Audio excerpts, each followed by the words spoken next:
Good morning mga kay. For today's video mga kay, mag-display tayo ng page at mag-aras tayo dito sa mga ating isang sako mga kay. I-aras natin ito mga kay at meron tayong kukunin dito na isang sakong lakas mama. I-display natin yung mga kay. So ano pa yung mga kay? Samahan niyo ako mag-display at mag-aras mga kay. Tara! Dito mga kay, pinatayo ko na yung isang sakong starter hog pellets mga kay. Pinalian ko na itong puwit ng sako mga kay para yung dati mga kay para hindi matutumba mga kay. Bilog na sansan natin yan, pinuksan ko na mga kay. Tapos hindi ilagay natin yung tali sa may gilid, sansan natin para mabilog ulit yan mga kay. Pinala ko na doon sa spihanan yan, ayos na. Okay, sinala ko yung kunting natira ng starter mga kay sa bago bukas natin sako. Ito mga yung sansan natin, tapos topiin natin mga kay. Yan, ayos na. Ito okay, kinuha ko isang sakong JMP4 kasi ilagay natin sa gilid. Yan mga kae. Yan, kuha ko yung planggana. Tapos kinuha ko na yung walis mga kae kasi tinisin natin doon para walang alikabog. Yan. Kasi ilipat natin yung yan ang yung kulay pink na sako yan, ilipat natin doon yung lakas gatas pagkain ng inahing baboy. Yan, ilipat natin doon sa sulok. Doon natin sila ilagay para malinis na dyan dito. Yan, ayusin natin para hindi matutumba. Yan ang mga kae. Yan ang lakas mama mga kae, pagkain ng inahing baboy. Yung mga buros, yung mga buntis ba na inahing baboy, yan ang pagkain mga kae. Just eating lakas mama Pelmeco product yan mga kae. Yan mga kae.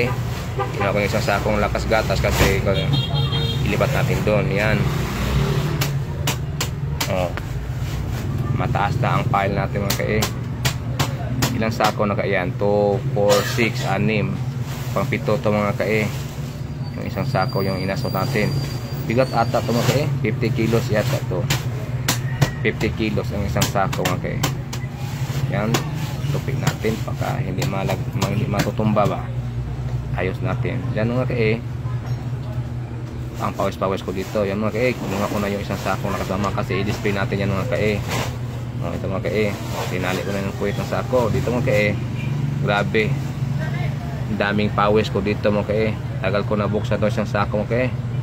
Ang tigas ng lubid, ayaw maputol dito mga kae. Harapan ako dito mga kae, diba? Nahirapan ako mga kae. Tingnan nyo mga kae, pawis ko ako dito mga kae. Grabe. Yan, huwag na lang, naputol na. Mabuksan ko na. Lagyan natin gubid na sa gilid. Ayusin natin. Diba? Tingnan nyo mga kae, yung isang sakong tinglaman nga sako, isalang natin yun dito sa bago bukas natin nga lakas mama mga kae.